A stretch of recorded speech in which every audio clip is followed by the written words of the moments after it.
Oregon is facing Liberty in their bowl game, and Oregon 11-2. Obviously, both of those losses coming to the undefeated Washington. Liberty 13-0. I don't know if I've ever seen an easier schedule in college football. However, they're 13-0, so let's give them their flowers.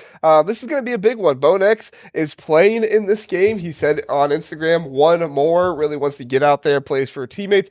I think that's huge. I think it says a lot about the culture when an NFL ready quarterback is willing to come back and play. Now, Bo Nix doesn't have, the draft grade that I think he might want to have, so it's going to help him to come play in this one. However, I mean, that's huge for him and for Dan Lanning and the coaching staff. Oregon has a ton of hype coming into the Big Ten, possibly the most hype out of the four teams coming in off of what they've been able to do on the recruiting trail and everything else. So this is going to be a huge game for them. Can they keep that momentum going in?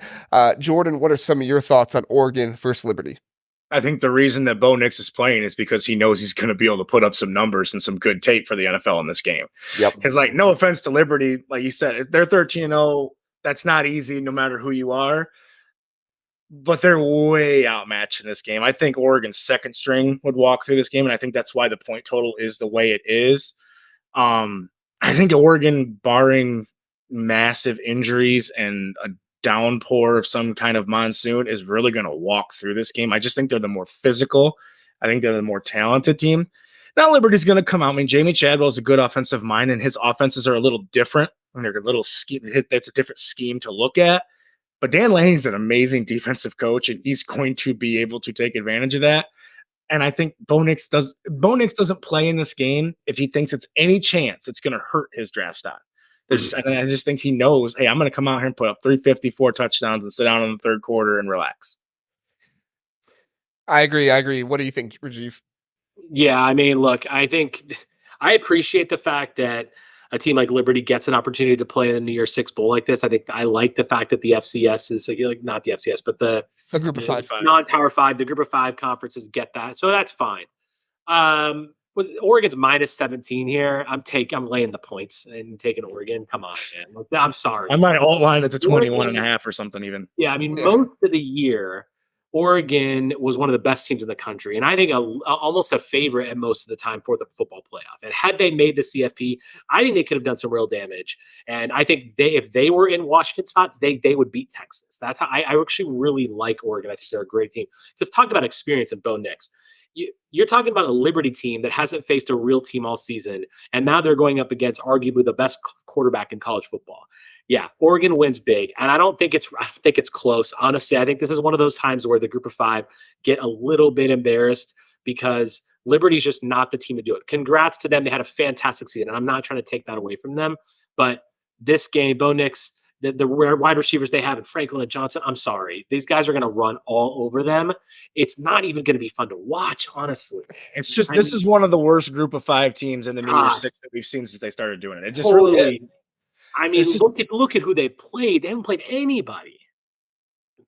No, I agree. I think, and just going back to Big Ten, I thought Jordan would bring this up, but I'll bring it up since I'm the Buckeye fan. The trenches is obviously the big part of this, right? I mean, Liberty just doesn't have the quickness or the feet of their tackles to be able to contain Oregon's pass rushers. They just don't have the size to be able to run block in this one. I mean, that was kind of their weakness all season long was their offensive line. Now their defensive line in some areas was a problem as well, but it wasn't as bad as the offensive line, in my opinion. And if you're a Group of Five team going up against the Power Five team, your strength has to be the offensive line or the defensive line to make things happen. So that way you're at least able to stay in the game. For me, Liberty's kind of like Colorado, where they have a good quarterback, they have a good running back, and they have good receivers on the outside, some of those skill players. But at the end of the day, they just don't have the line. And I think it could honestly get pretty ugly in the second quarter if Oregon just keeps reeling it off and just keeps stuffing them. And this could be one of those games where Liberty doesn't get across the 50 until like the third quarter. I'm not trying to be disrespectful when I say that, but it's just kind of how I feel. You're not wrong. It's about one-on-one battles, right? Football is all about that. I mean, blocking, it's like if you think about Liberty defense going up against Oregon's offensive line, anytime those linebackers come across, they're going to get swallowed up by blocks. There's going to be holes all over the field. Like, I know Liberty's good, but Liberty's good in the Group of Five.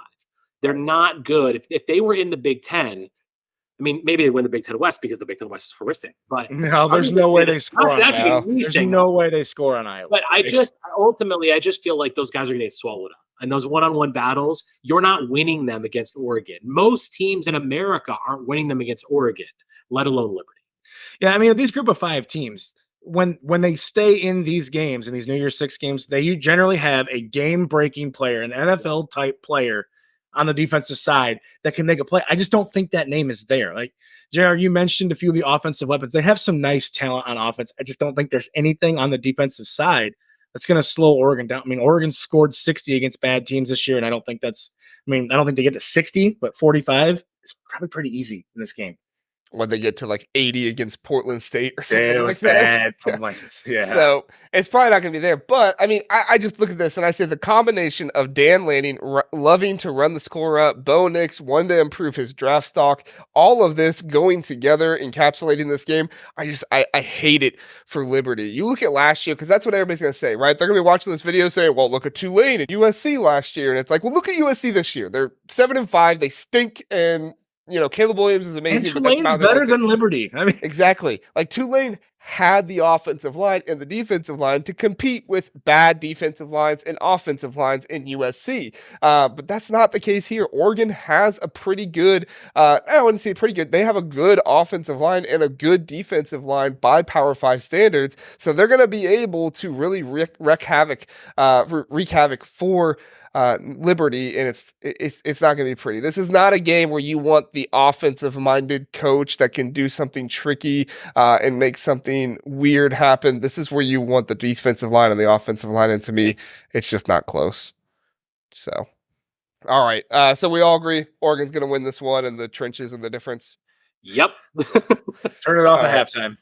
Hey, thanks for listening to the Big Ten Huddle. Please do like and subscribe. We appreciate that. If this was your first time listening, we are the Big Ten Huddle. We cover all things Big Ten football and basketball. We have a long episode every Sunday, Tuesday, and Wednesday night, all at 9 o'clock. So come in, check us out, get in the chat, let us know what you're thinking. We would love to have you join us and learn more about the Big Ten.